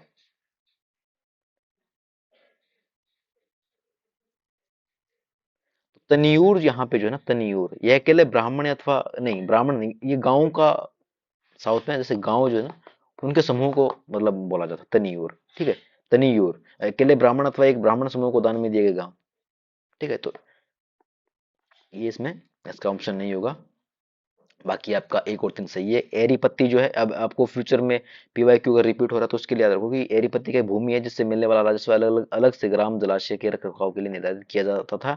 और घाटिका जो है मंदिरों से संबंधित विद्यालय, तो घटिका और प्राय मंदिरों से संबंधित विद्यालय, ये थोड़ा लिंक हो रहा है मामला, तो 3 नंबर को आप यहाँ पे सही मान के अगर मानोगे तो ए आपका गलत हो जाएगा। अब आपको एक और दो में डिसाइड करना है, क्योंकि इसमें कोई एक तो गलत है ही। ठीक है, तो तनियूर है वो सिंगल साउंड नहीं कर रहा है ना, अकेले ब्राह्मण वाला मामला यहाँ पे नहीं फंसेगा। और फिर अकेले को या फिर ब्राह्मण समूह को एक साथ में क्यों, अलग अलग वो केब हो सकती है ना इसके लिए, तो कि अकेले ब्राह्मण के लिए शायद एक कोई अलग वर्ड यूज करे, ब्राह्मणों के समूह के लिए हम एक अलग वर्ड यूज करें, है ना। तो इस तरह से मामला फंसता है, तो इसमें ये वाला स्टेटमेंट सही नहीं होगा। एक और तीन आपके यहाँ पे सही हो जाए। अब देखिए कि इंटरनेशनल सौर अलायंस को 2015 के संयुक्त राष्ट्र जलवायु परिवर्तन सम्मेलन में प्रारंभ किया गया था, तो ठीक है सही बात है। और इस गठन में संयुक्त राष्ट्र संघ के सभी सदस्य शामिल नहीं है, सभी सदस्य शामिल अभी एग्जैक्ट मुझे नहीं याद है कि अभी हाल फिलहाल में, जैसे ये वीडियो आज मैं बना रहा हूँ शायद 29 जनवरी है ये, और 29 जनवरी को मैं बना रहा हूँ, तो मुझे अभी एग्जैक्ट नहीं याद आ रहा है कि कितने देश अभी इसमें सोलर अलायंस में शामिल है। मैं सर्च कर लेता हूँ इसको, ठीक है, अभी फिर देखते हैं। बाकी यूनाइटेड नेशन के जो 192 से ज्यादा जो देश है वो इसमें शामिल नहीं है, धीरे धीरे देश शामिल हो रहे हैं। भारत और फ्रांस ने सबसे पहले किया था, नई दिल्ली में इसका हेडक्वार्टर है मतलब। तो अभी इसमें वर्तमान में टोटल जो है 103, आज इसमें कहते हैं 103 मेंबर इसमें शामिल है। ठीक है, तो सभी फिर ओल वाली बात है, वही चलो ओल जहाँ पे आए उसको गलत कर दो तो ठीक है, इसमें केवल एक सही हो जाएगा। फिर देखिए फाइनेंशियल स्टेबिलिटी मैकेनिज्म, यूरोपियन स्थिरता मैकेनिज्म क्या है। ठीक है, तो वो इसमें क्या है कि जैसे ये क्या है, फाइनेंशियल स्टेबिलिटी की यहाँ पे बात हो रही है, तो यूनाइटेड नेशन की सॉरी यूनाइटेड नेशन नहीं, यूरोपियन यूनियन की क्या है कि एक एजेंसी है जो उस पूरे यूरो क्षेत्र में, यूरोपियन रीजन में देशों को फाइनेंशियली सहायता उपलब्ध करवाती है। फाइनेंस की बात हो रही है, यूरोपियन स्टेबिलिटी मैकेनिज्म क्या है, तो ये क्या है ये एक एजेंसी है जो क्या करती है, फाइनेंशियली जो सुविधाएं हैं वो उपलब्ध कर, वित्तीय सहायता जो उपलब्ध करवाती है किसको, यूरोजोन के देशों को। ठीक है, यूरोप अपने देशों को ही तो करवाएगी ना। सभी द्विपक्षीय वाला मामला क्यों, द्विपक्षीय और बहुपक्षीय समझौतों के सुलझाने के लिए ओल वाला मामला गलत करो, सदस्य राष्ट्रों के बीच मतभेद सुलझाने की, नहीं इस तरह की कुछ है नहीं, जबरदस्ती का स्टेटमेंट है। और ये पहले वाला मिडल लिस्ट में लाखों, अभी मिडल लिस्ट दिया गया, आपको लगेगा ये ऐसा यार कि मिडल लिस्ट है, मामला फंस रहा है कहीं ना कहीं कि मिडल लिस्ट तो यूपीएससी का फेवरेट है। नहीं, अब इस वर्डिंग पे जाओ, मैकेनिज्म की जब भी बात आएगी वो फाइनेंस से रिलेटेड होता है जनरली। ठीक है, मैकेनिज्म वर्ड जो कहाँ से होता है, वो किससे रिलेटेड होता है, फाइनेंस से संबंधित इसका फंसता है। ठीक है, आप थोड़ा सा भी इकोनॉमी जैसे पढ़ते हैं अपन, तो आप पढ़ोगे कि मैकेनिज्म वगैरह की जब भी बात आती है फाइनेंस से उसका संबंध होता है। ड्रिप सिस्टम जो है उसके लाभ क्या क्या हैं। ठीक है, तो खरपतवार में कमी, ठीक है, खरपतवार में कमी करता है। अब देखो मृदा लवणता में कमी नहीं करता, एक टाइम तक तो ठीक है मामला चल रहा है, एक टाइम के बाद में क्या होगा, ड्रिप सिस्टम में क्या होता है कि तो एक टाइम के बाद में क्या होता है, जैसे मृदा लवणता है ना उसमें कमी नहीं आनी, वो फिर बढ़ने लगता है। तो ड्रिप सिस्टम जो ड्रिप इरिगेशन, जो उसके यही एक नुकसान है कि इससे मृदा लवणता में धीरे धीरे क्या होता है, वृद्धि करता है जैसे ये। ठीक है, मृदा लवणता कोई कम नहीं करे, इसका काम है कि ये पानी प्रोवाइड करवाएगा, ये लगातार करवाता रहेगा। ठीक है, मूव नहीं करेगा। यहाँ पे क्या है कि जब मिट्टी मूव नहीं करेगी तो भी सी बात है मृदा लवणता में कमी नहीं हो पाएगी ना, जितने भी मिनरल्स है वो एक जगह पे स्थिर रहेंगे, मृदा प्रदन में कमी। ठीक है, मिट्टी का कटाव भी रोकेगा, जैसे बहता हुआ पानी है एक तो वो मिट्टी को काटेगा, एक रुका हुआ पानी है, धीरे धीरे ड्रिप सिस्टम से आप पानी दे रहे हो तो वो ठीक है, एक टाइम वो मृदा का प्रदन नहीं करेगा। तो इसमें एक और तीन आपका सही हो जाएगा। कभी कभी अखबारों में समाचारों में दिखने वाला जो डिजी लॉकर के संबंध में निम्नलिखित कथनों में से कौन सा कथन सही है, क्या डिजिटल इंडिया प्रोग्राम के अंतर्गत सरकार द्वारा किया जाने वाला एक डिजिटल लॉकर सिस्टम वाला सिस्टम, डिजिटल लॉकर सिस्टम है। ठीक है, और आप अपने ई दस्तावेज है वो आपकी पहुंच बनाता है कि आप जहां चाहो वहां डिजी लॉकर को आपने ओपन किया, अपने जितने भी डॉक्यूमेंट्स उसको वहां खोला जहां चाहिए था उसको, और अपने मतलब मोबाइल फोन में एक एप्लीकेशन होगा जिसमें आपके डॉक्यूमेंट अवेलेबल रहेंगे और आप जहां चाहे उसको एक्सेस कर सकते हो। ठीक है, दोनों इसमें सही हो जाए। साइंस वाला सब मामला फंस रहा है तो सारे सीख लो। हाल ही में किन किन नदियों को जोड़ा गया था, 2016 की बात है यार, गोदावरी और कृष्णा को जोड़ा गया था उस समय तो। ठीक,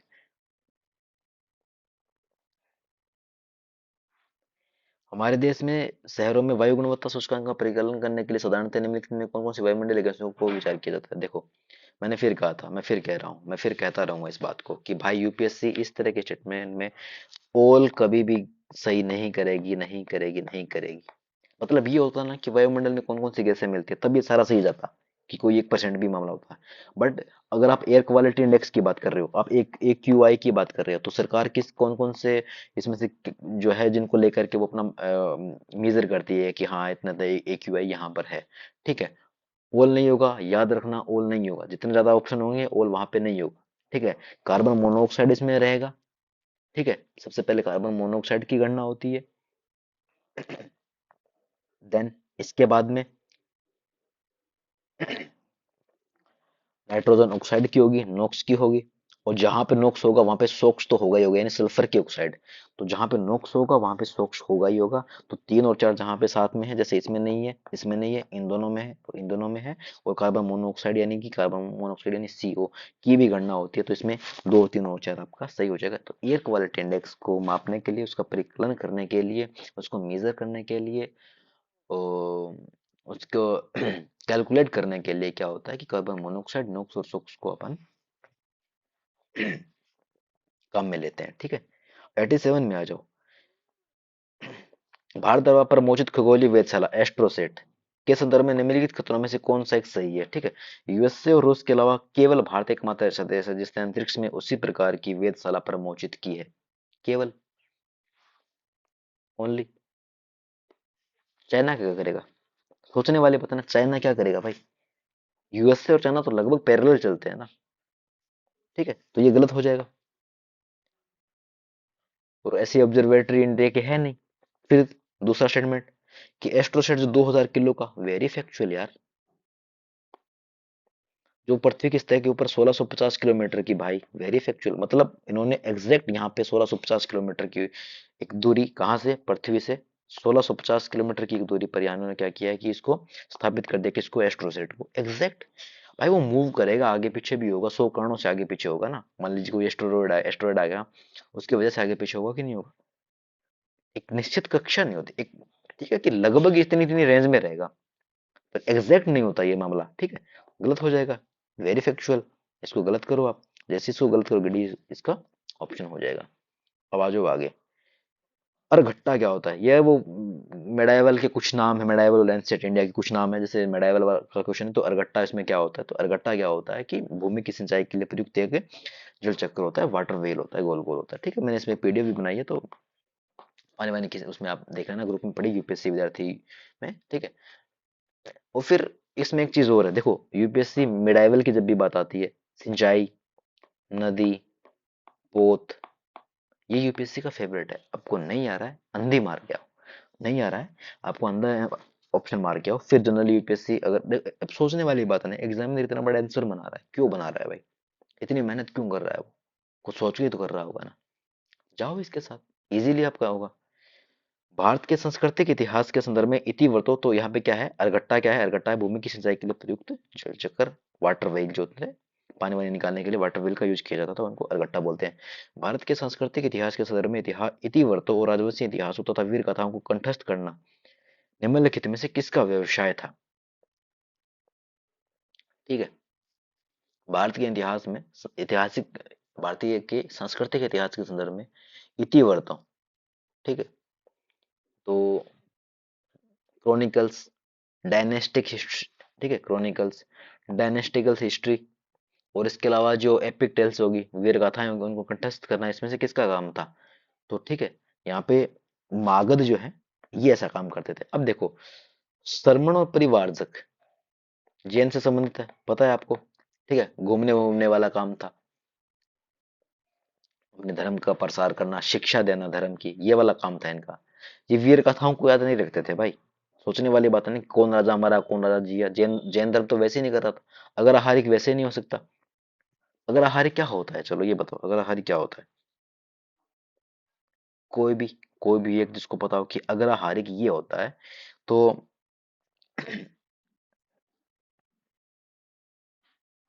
बता सकता है, कमेंट में लिख दो, मैं मान लूंगा कि ठीक है, आपने ये सीन करके होता है। बताओ क्या होता है अगर आहारिक? नहीं पता? चलो मैं बता देता हूँ भाई। जैसे दान दी गई जो भूमि है ना, उसकी देखभाल, दान में दी दी गई भूमि की देखभाल कौन करते थे? अग्रहारी करते थे, ठीक है। भागवत जो है वो इतिवृत्तों को याद रखते थे, राजवंशीय इतिहासों को और वीर गाथाओं को याद करने का काम इनका, ठीक है, मगध हो जाएगा। 90 क्या है कि हाल ही में हमारे देश में पहली बार निम्नलिखित राज्यों में से किसी किसी राज्य को राज्य तितली का मतलब दर्जा दिया गया है, तो इसमें ही अरुणाचल प्रदेश है, इसको दर्जा दिया गया था। नहीं जा रहा है, ओडी वन वाली टेक्निक लगाओ, यहाँ पे कोशिश करो, जैसे ये और इसमें ये डिफरेंस है कि ये नॉर्थ ईस्ट का स्टेट है, ये दोनों लगभग लगभग पास में है, तो मामला इन दोनों में फंसेगा नहीं, ये ठीक है, नॉर्थ का हो गया और फिर अरुणाचल प्रदेश हो गया। जनरली यूपीएससी अरुणाचल प्रदेश को बहुत पसंद करती है, नॉर्थ ईस्ट के राज्यों को बहुत पसंद करती है, ठीक है। अरुणाचल प्रदेश इसमें हो जाएगा, नहीं आ रहा तब भी नॉर्थ ईस्ट के स्टेट मार के आओ। इसरो द्वारा प्रमोचित मंगलयान को MOM मार्स ऑर्बिटर मिशन कहा जाता है, ठीक है, कहा जाता है।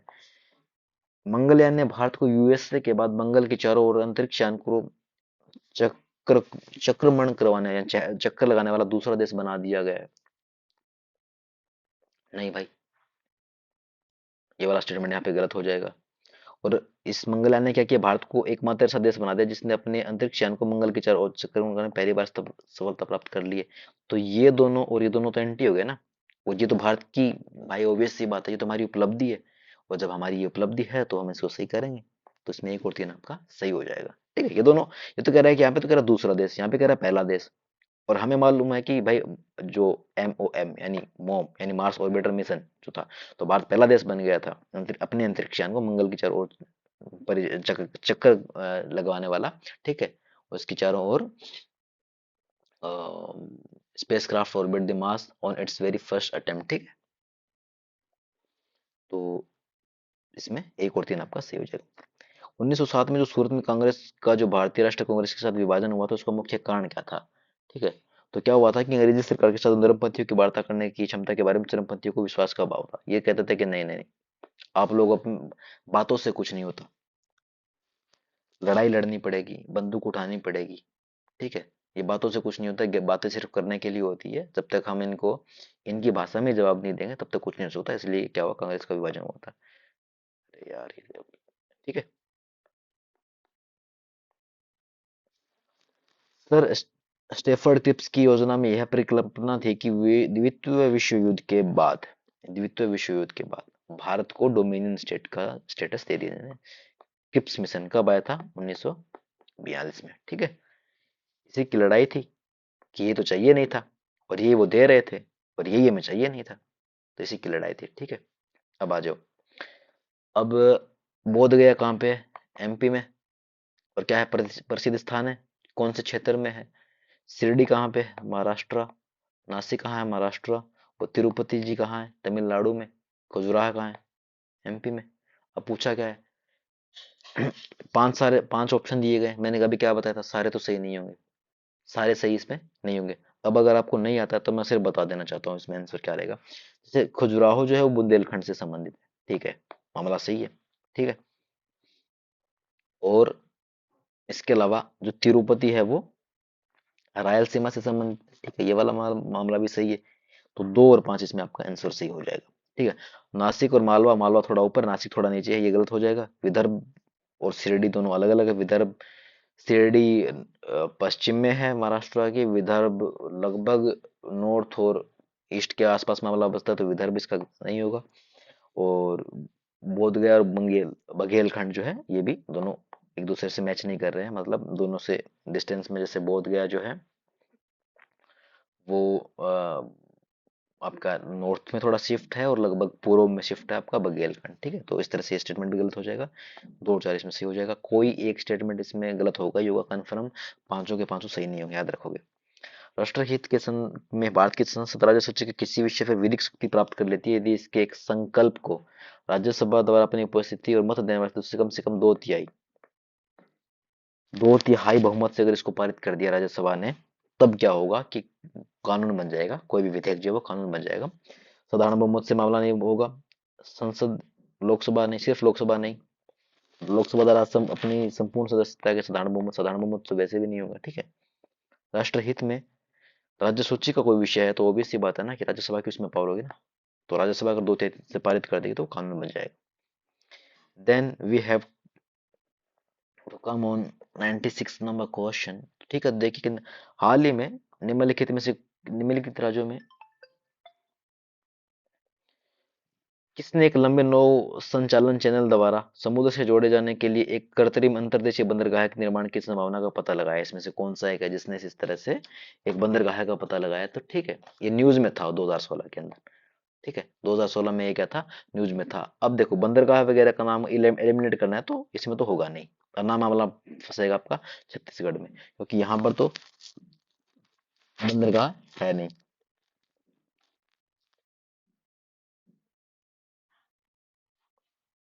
एक सेकेंड गाइस, अभी ठीक है।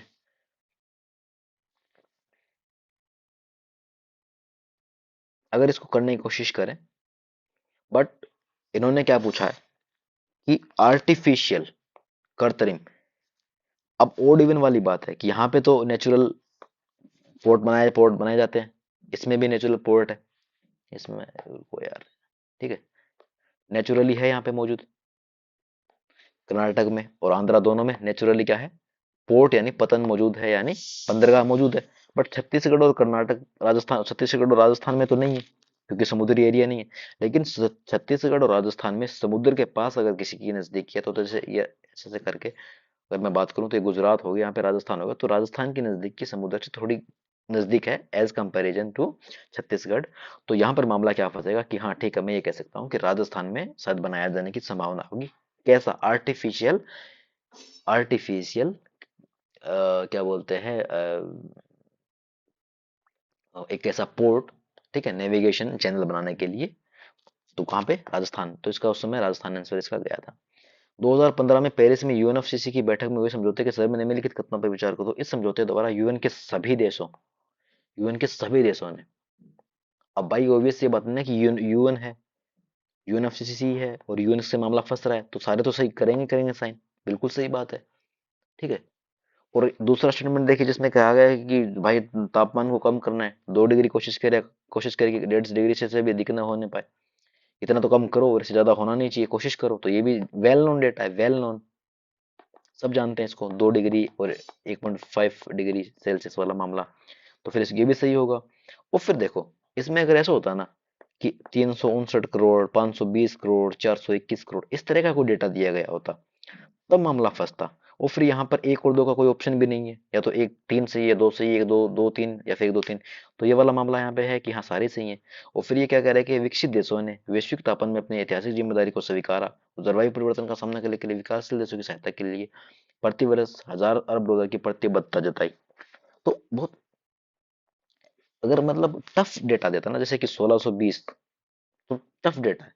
1,500 अरब डॉलर, 500 अरब डॉलर, 1,000 अरब डॉलर, तो बहुत इजी सा वो है ना, एक डेटा है। तो इस तरह से इसमें सारे सही हो जाएंगे, ठीक है। सोचना नहीं है, घबराना नहीं है, बस आपको अपने बेसिक सेंस को यूज करते हुए धीरे धीरे आगे बढ़ना है इसमें। धारणीय विकास लक्ष्य पहली बार 1972 में एक वैश्विक विचार मंडल थिंक टैंक ने, जिसे क्लब क्लब ऑफ रोम कहा जाता है ना, प्रस्तावित किया गया था। देखो डेटा और ओल्ड ईयर, और इतना पुराना यूपीएससी क्यों पूछेगी जब इतना सारा नया, इतनी चीजें हो रही है यार। वो तो ऑब्वियस सी बात है ना कि यूपीएससी क्यों इतना पीछे जाकर के कुछ पूछेगी, सिंपल सी चीज है ना। तो जानबूझकर ये स्टेटमेंट इसलिए बनाया गया है कि ताकि आप इसको सही करो कि नहीं, पहले का दिया गया है, क्लब फॉर्म कहाँ ही जाता होगा, मुझे तो नहीं पता कहाँ ही जाता होगा। ओल्ड ईयर जनरली गलत होते हैं, इतना स्पेसिफिक नहीं बनाया जाता, ये क्वेश्चन गलत होगा। और 2030 तक का लक्ष्य किसका है, संधारणीय विकास लक्ष्य 2030 तक प्राप्त किए जाने हैं। तो वो तो अभी बहुत बेसिक स्टेटमेंट है, आपको नहीं भी आ रहा है तो लगभग दुनिया में जो टारगेट डिसाइड किए गए हैं वो 2030 तक के डिसाइड किए गए हैं। 2045 और 2047 और 2070 का जो अपना पंचामृत वाला मामला है वो एक अलग मामला, बाकी 2030 तक का टारगेट लगभग आजकल रखे जा रहे हैं, तो इसमें केवल दो सही हो जाएगा, ठीक है। फिर इसके बाद में देखिए कि हाल ही में बना the man who knew infinity शीर्षक वाला चलचित्र किसके जीवन पर आधारित था, तो ये किसके आधारित था, रामानुजम के जीवन पर ये आधारित था। नो जीरो की खोज वाला मामला, और काफी अच्छे तगड़े मैथमेटिशियन थे, तो वो वाला मामला। किसी भी व्यक्ति के लिए पंचायत का सदस्य बनने की न्यूनतम आयु जो है वो 21 वर्ष होती है भाई। पंचायत का सदस्य बनने के लिए, चुनाव उनाव लड़ने के लिए, वोट देने की उम्र 18 साल होती है, बट चुनाव लड़ने की उम्र क्या होती है, 21 वर्ष होती है। और पंचायत के समय से पहले भंग होने के पश्चात पुनर्गठित पंचायत केवल अशिष्ट समय के लिए जारी रहती है, ठीक है। तो बचे हुए काम के लिए, टाइम के लिए वो जारी रहेगी, फिर जैसे ही सबका साथ में चुनाव हुआ तो इनका चुनाव हो जाएगा, ठीक है। तो इस तरह से आपका 2016 का पेपर है और इसमें 50 क्वेश्चन भी हो गए। फिर वही वाली चीजें कि जैसे 5-6 ऑप्शन एक साथ आए तो सारे सही नहीं होंगे, दो सिमिलर स्टेटमेंट आए तो, और दो स्टेटमेंट अलग अलग हो तो कोई एक स्टेटमेंट सिमिलर जो है उन्हीं में से सही होगा, ठीक है। बहुत ओल्ड डेट दी गई है, गलत होगी। कैन फिर सही हो रहा था, ऑल फिर गलत हो रहा था, एनी फिर गलत हुआ हुआ है, ठीक है, ओनली फिर गलत हुआ है। थोड़ा सा स्मार्टली अगर चीजों को देखोगे तो देखोगे ओनली गलत ही हो रहा है हमारा। फिर पॉजिटिव स्टेटमेंट है वो जनरली सही हो रहे हैं, ठीक है। यूनाइटेड नेशन पे जनरली क्वेश्चन बहुत ज्यादा बन रहे हैं, और यूनाइटेड नेशन से कोई जुड़ा ऑर्गेनाइजेशन है वो सही ही होगा। और संभावनाओं की जहां पे बात आएगी, जैसे इसमें आया था कि कृत्रिम अंतर्देशीय बंदरगाह निर्माण, तो आर्टिफिशियल तो जनरली जब आंध्र प्रदेश कर्नाटका में तो है ही, तो छत्तीसगढ़ राजस्थान में ही कहीं बनाने की बात रही होगी। राजस्थान समुद्र के नजदीक है तो वहां पे थोड़ा दिमाग लग जाएगा आपका, तो वो वाला सही हो जाएगा मामला, है ना। साइंस में सारे सही जा रहे हैं, ठीक है। अलग अलग से स्टेटमेंट देखोगे तो समझ में आ जाएगा कि जबरदस्ती की स्टेटमेंट बनाया गया, तो इस तरह से आपका ये क्वेश्चन मतलब हो जाएंगे। सारे सही नहीं करने भाई, जैसे भी 100 नंबर आने 100 नंबर आ जाए आपके कैसे भी करके, ठीक है। तो ये वाला मामला है, ठीक है, इसको कर लिया। टेलीग्राम चैनल है यूपीएससी विद्यार्थी, इसी चैनल नाम से है, उसको फॉलो कर लो। उस पर मैं बहुत सारे फैक्चुअल चीजें डालता रहता हूँ, पोस्ट डालता रहता हूँ। उनमें से क्वेश्चन फंसते हैं, मैं दिखा दूंगा आपको जब भी क्वेश्चन पेपर आएगा आप लोगों के सामने, ठीक है। पीसीएस में या दूसरे छोटे बड़े एग्जाम होते रहते हैं उनमें, उसको फॉलो करो आप, ठीक है। और सोशल मतलब वीडियो को 2x पे देखना है, पता है थोड़ा टफ है, आप इसको 2x पे मत देखना, 1.5x पे ही देखना, ठीक है। तो आपका मामला यहाँ पे कोई दिक्कत नहीं है, हो जाएगा, ठीक है। तो बाकी मिलते हैं अपन बाद में, ठीक है। चलो बाय।